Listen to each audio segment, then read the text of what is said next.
Czech Republic for his address. I now give the floor to His Excellency Mr. Salumixe Komasit, Minister for Foreign Affairs of the Lao People's Democratic Republic.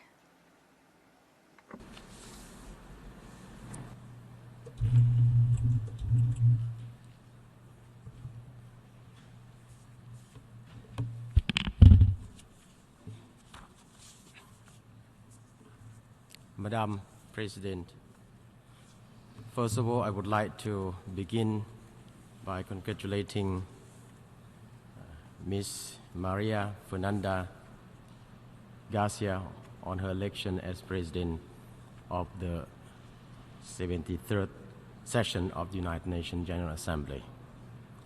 It is our great pleasure to see a woman chairing this august body, and I assure you of our full support and cooperation, and wish you every success in discharging your noble duty.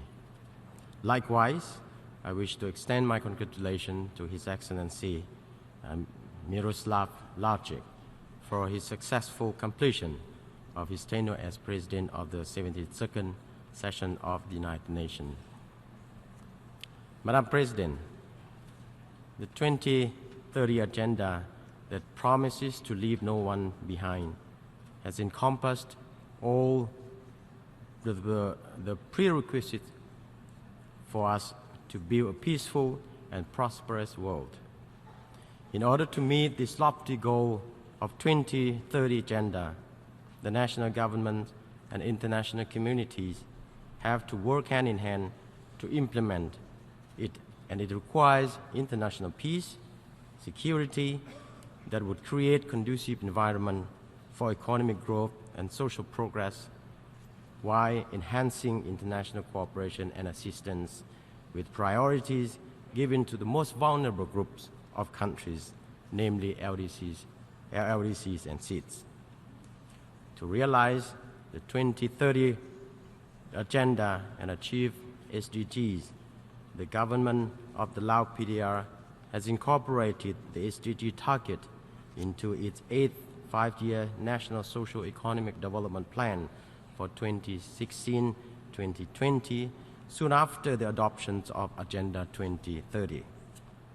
Given its specific needs, the Lao PDR has gone extra mile by adopting the national SDG 18 entitled Life Saved from Unexploded Ordnance, or UXO, to address the problem caused by UXO. At a high-level political forum held in July this year, the Lao government presented its first voluntary national review on SDG implementation, which saw important progress and emerging constraints over the past years. While positive momentum has been gained on SDG and LDC graduation, the Lao PDR remains vulnerable to external shocks. This year, we are witnessing an increasing intensity of climate change and natural disaster that cause heavy loss and damages to life and property of people in different parts of the world. Like many countries, the Lao PDR is no exception and has been severely affected by natural disaster, especially extensive flooding across the country. This is the worst natural disaster ever occurred in the history of our country.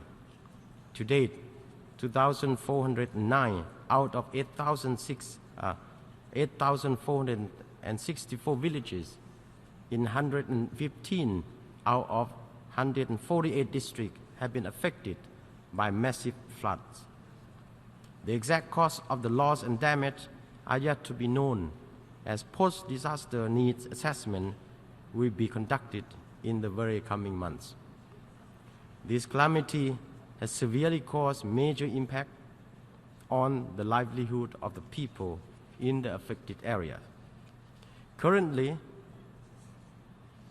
the Lao government, with assistance from friendly countries, international organizations, including INGO, individuals, have provided emergency relief to the affected people, such as provision of temporary shelters, food, and health care. May I therefore take this opportunity to express our heartfelt appreciation and gratitude to the friendly countries and international organizations for their valuable assistance provided to us during this difficult time. Against this backdrop, it is more crucial than ever for the world leaders to honor our commitment pledged in the Paris Agreement. Within ASEAN, great importance is given to the issue of climate change and disaster risk management. We also highly value the UN continued support for ASEAN-UN Joint Strategic Plan of Action on Disaster Management 2016-2020, addressing the climate change and disaster management, thus responding to its impact on socio-economic development in the years to come. Madam President, to address the scourge of transnational crime, it requires concerted effort at all levels. In this context, the Lao PDR remains highly committed to working closely with the international community in the fight against illicit drugs, illegal wildlife trade, trafficking in person, among others. The government has adopted a Drug Control Master Plan 2016-2020 as we implement the ASEAN Work Plan on Securing Community Against Illicit Drug 2016-2025, so as to realize the vision of drug-free ASEAN as one of high priority agenda of the region. We are also pleased to support the global call for action on the world drug problem initiated by the President of the United States. In our fight against human trafficking, the Lao government has spared no effort in combating this heinous and inhumane crime by adopting several laws, regulations, and national action plans to combat trafficking in persons, and becoming signatory to numerous regional agreements and MOU, including the ASEAN Convention Against Trafficking in Persons, especially women and children, that seeks to prevent and combat human trafficking. Madam President, the United Nations needs to be strengthened so it can respond effectively to the challenges we face today. We are pleased with the initiatives by the Secretary General of the United Nations on reforming and repositioning of the UN with an aim to improve UN capacity to meet the needs in the current environment. In this context, we reiterated our view that development issues must remain at the core, be an integral part and a top priority for the United Nations and member states while promoting international peace, security, and human rights. While emphasizing the importance of enhancing capacity of the United Nations system to deliver its mandate, we are concerned about the continued decline of the contribution to the core funding of the United Nations development agencies and development program on the ground.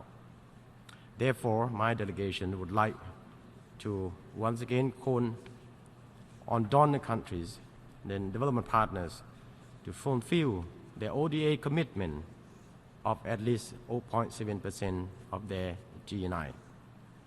Madam President, we all acknowledge that peace and security are prerequisites for socio-economic development of all nations. Therefore, we need to maintain and promote peace and security at all costs.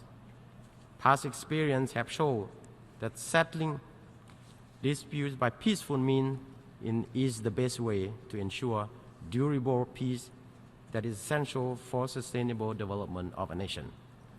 As such, it is incumbent upon the international community to further build mutual trust and confidence in an effort to jointly overcome the ongoing challenges and seek peaceful solutions to the disputes or conflicts that we are witnessing in various regions of the world. Against this backdrop, we welcome the recent historic summit between the leaders of the Democratic People's Republic of Korea and the United States of America in June this year, which constitute an important milestone in the relations between the two countries.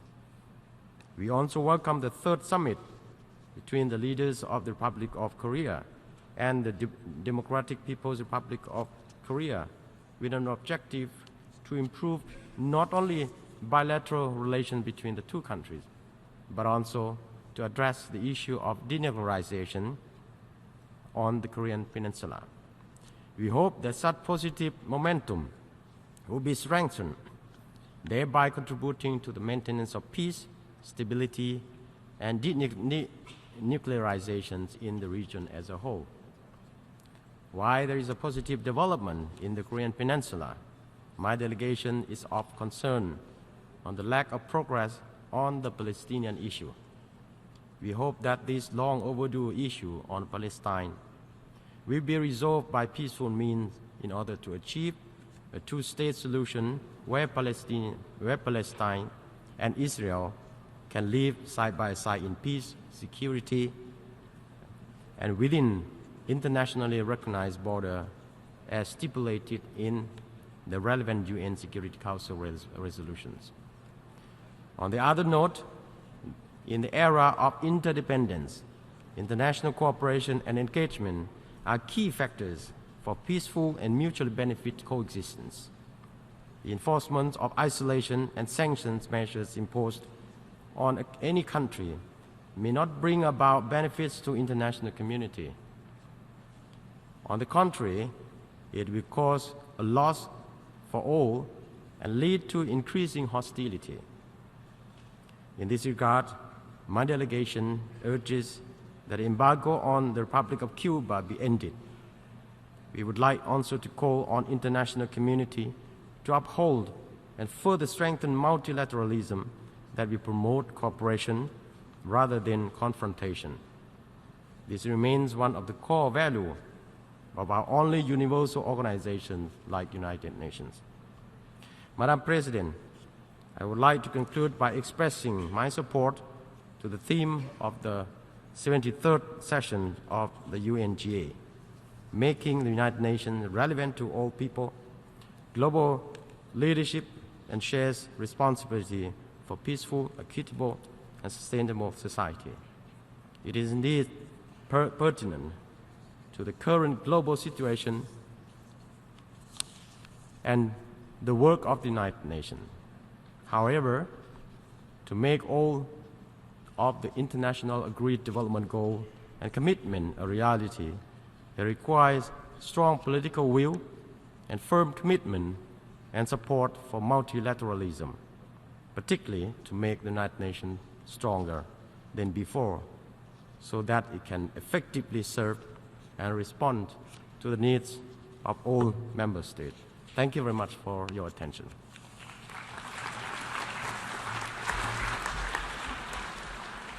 I thank the Minister for Foreign Affairs of the Lao People's Democratic Republic for his statement.